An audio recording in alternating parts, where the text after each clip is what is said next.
Alright, James, can you explain to us what this is? This is my homemade smelting device. Okay. There's 3 aluminum pieces in there. We're having trouble getting it started at the moment. Ooh. We're gonna hopefully melt down the aluminum into little corn cob molds there and have aluminum corn. Oh. And if we can melt down the aluminum, we're gonna try melting brass. So, okay, explain to me what we got set up. So we have the cord, obviously. Cord to the hair dryer. Yeah. Which I figured a cheap hair dryer would probably be best. Yeah. So got that over at Savers. Ventilation duct for a dryer. Yep. Okay, that makes sense. A right angle ventilation duct for, well, whenever you need a right angle, I guess. Okay. Sorry. That I believe they call a charcoal chimney. Okay. And it smells like fall. I don't know if I should be smelling this, but I threw some leaves in there, trying to get it going. There you go. Roast things. I know. But hey, we're gonna go camping. You guys should come. That would be awesome, actually. Awesome. Okay. There's charcoal in there. We tried getting it going. It failed. Okay. The cup I got at Walmart. It's a stainless steel. Okay. And aluminum. Fantastic. And it's okay. It's just foil. Yeah. All right. All right. So what do we need? Because we got some of our pizza boxes. Since we're having a hard time starting it, I figured add more flammable stuff to it. Okay. Like cardboard box and gasoline. Gasoline or lighter fluid, whichever. Okay. Start with the greasy pizza box. Yeah. Let's start with that. Probably a better idea. Yeah. Or like you can even soak those pieces with the gasoline. That might be safer than just the gasoline. Actually, it would, but do you have a container to soak it in? No. Another cardboard box. I do not recommend this for everybody, guys. No, this is not something you want to make sure that you're away from openly flammable stuff, Right. and do not do it inside house. Right, because wood rafters and whatever. Okay. All right. Well, we'll work on it, and then I'll check in.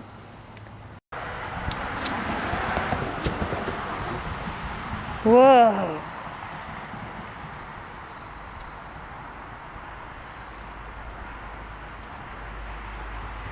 And since it's not a normal match, it could stay like this for as long as needed. Oh, that's cool. That's really handy, actually. Ooh, that smells so good. Oh, there you go. Oh, haha. Smart. Fan the flames. And by fanning the flames like that, you'll be able to reach high enough temperatures to melt down the aluminum. Sure. And hopefully the brass and copper. Brilliant. Hey guys. Oh, What up? Busted. Again? claims the cover is not closed, but it is.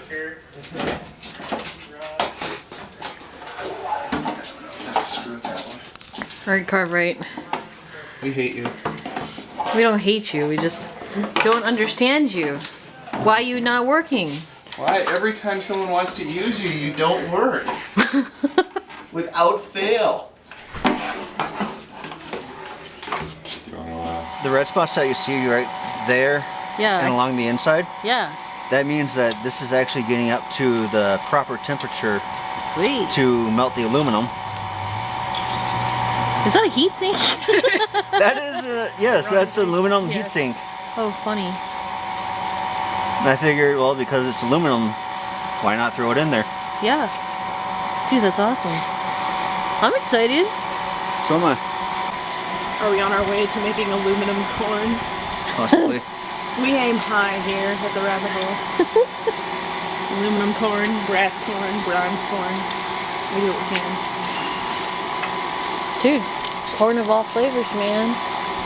I like it. Semi-precious corn. I noticed that on that side, Yeah, that's the hottest, yeah. it's starting to melt some of the aluminum foil, so Oh, once, is it? once a little bit of the aluminum foil gets melted, Oh, sure. It's like then a it will- primer. yeah, Yep. it will set up the rest of it to melt faster. Perfect temperature. That's so cool.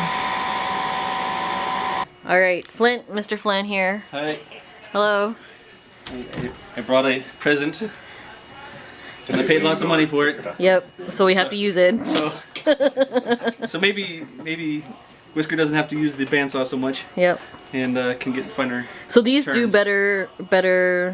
You can put a wire essentially in there and be able to get really tight corners. Oh, that's cool. So blows the breaker on your. Awesome. there it is. Have fun with it. Check it out. Make sure it's okay. Awesome. Thanks, man. Appreciate it. All right. John's taking a motor out. CNC is still working.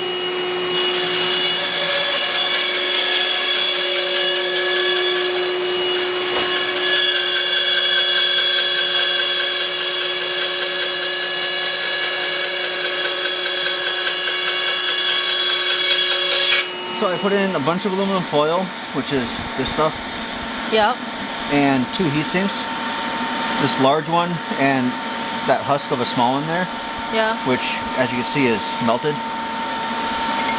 So there's actually liquid down there. Yep, liquid metal. Wow. Guys, this is so cool. This gets the positive and the etcher thingy gets the negative. So then the metal ions go into it. But I still would like to figure it out for We're sure. working on metal etching. Yes. Fabulous. And So we got baking soda. that's to neutralize it when I'm done. Okay, Not really isopropyl that alcohol. important. And what's That's- this? Oh. Okay, so so what I did was I made a resist out of fingernail polish, and then I etched into this. This is just kind of freehand, just to do a test case. I took this hole punch, prick punch thingy, and I carved into this, just kind of a basic design. And then let's see, I'm sitting on them right now. But then I will take one of these Q-tips and I will dip it in this brine solution. And this is just Salt and vinegar. water. Actually, it's vinegar and salt mixed in. And then the brine solution will get hooked up to the batteries, and then I will etch it, just rub it over the top of it, and that'll cause the metal to etch. What do we got going on? I'm going to attempt to do some stock removal. It's essentially just a normal piece of scrap steel. Draw a pattern on it, and with an angle grinder or just any simple grinder that has an abrasive wheel rated for metal, slowly go by the lines And that's what you did for this one? No, this one I actually did some forging too. Cold or hot? Hot. Very nice.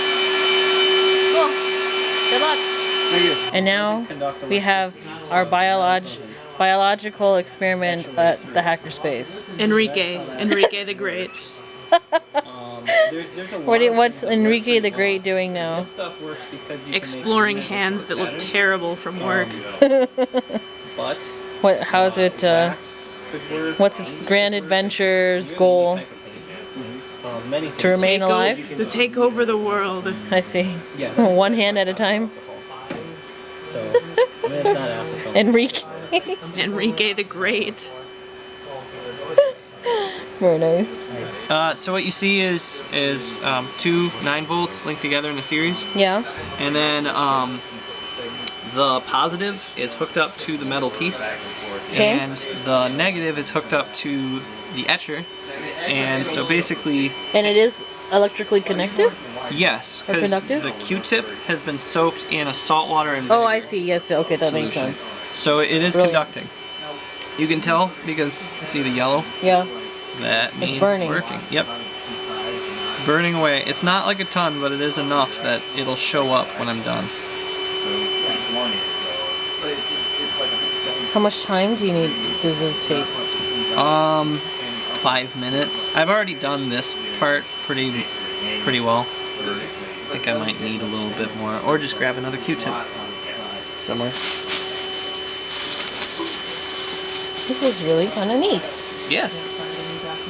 Yeah, I mean, I've seen like a ton of videos on this, but I wanted to make sure that it worked with my setup because all of the ones I saw were using car battery chargers, Yep. which I don't have.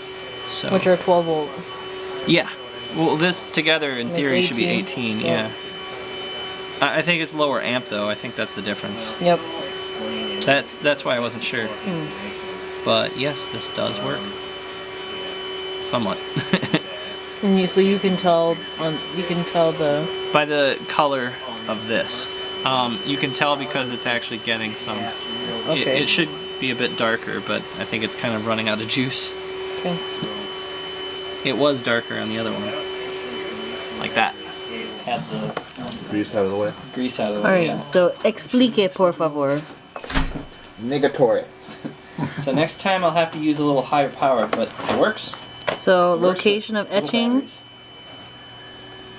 The rabbit hole. Excellent. So are you gonna do like a massive artistic thing on this? Not on that, but I was thinking about making like a trinket on the aluminum thing. Cool. And if I can, I'd love to try like photo etching, No. where He you went upstairs. create like a photoresist from something you print off of a inkjet, and Yeah. you put it right on the plate that you're gonna do, Look and there's like this. I mean, there's like tons and tons and tons of old Italian and German etched metal plates that you can find online, and you can literally just like take something really cool looking. And I found a whole ton of them. Print them off, make a pattern, put them right on there, and etch them. Say that again. Cool. What does this say? Shibino and Engine Works. It's sliding on. Lamina Flow Engine. Mark number 2, 30 December 20. Oh, is this the packaging box? That's brilliant. I'm gonna move. So you glued it. No, I double stick taped it. Oh, you're kidding. Wow, it's that strong? Yeah, I didn't expect it to be this one. chair. Oh my gosh, oh my gosh. Don't do that. Don't rush it, dude. Otherwise it'll break and you're gonna hate yourself. Currently the back's all covered in glue, so I already hate myself. Well, that's easy to clean it off. Just sand it off. It's before you know it, you'll have no wood. Once I cut through it, it doesn't stick again. Oh. I know, but will this sort of pry it off? Teamwork, guys. I'm winning. Stuff. So the carve rate requires that the board is at least, I don't know, like Half inch. So in order to bring it up, there's that piece that he actually needed it carved into, and then he just double-sided taped it to a board. What kind of wood is that? Just Plywood. no, I mean the one you carved.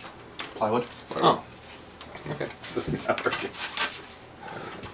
How'd it go? Is it okay? Is it safe? Yeah, I mean, they're still there. I just don't know how.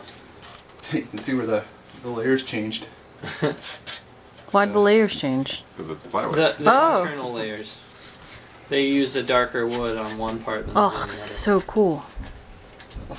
You ever This seen is so gonna suck. plywood carved like that? It's Just think how long you sanded those little Stirling engine parts. This is nothing. I guess I wasn't quite centered in the. And Yeah. I placed the. Dude, I don't think that matters. I think that looks... I lose a 1/4 inch all the way around, where the panels flip in. Alright, Whisker, what are you guys working on? We're making an antenna. Yeah? Explain. Antenna for what? To track airplanes. Okay, but you said something like collinear or something or Yeah, it's a other. collinear array. Meaning? Meaning it's a whole bunch of little antennas all strung together to get more gain on the receiving end. So, 16 of them together is better than just one? Yeah, with each one that you add, it adds a little bit of gain to your receiver. So we want to do some SDR stuff like they've been doing on Hack 5. Yeah. So Jim and I are working on a custom antenna, and I'm going to pick up an SDR dongle for computer. I see. And then we'll be able to convert the digital information that's coming out of all the airplane traffic into plottable maps on a computer screen, and we can see where all the planes are. I see.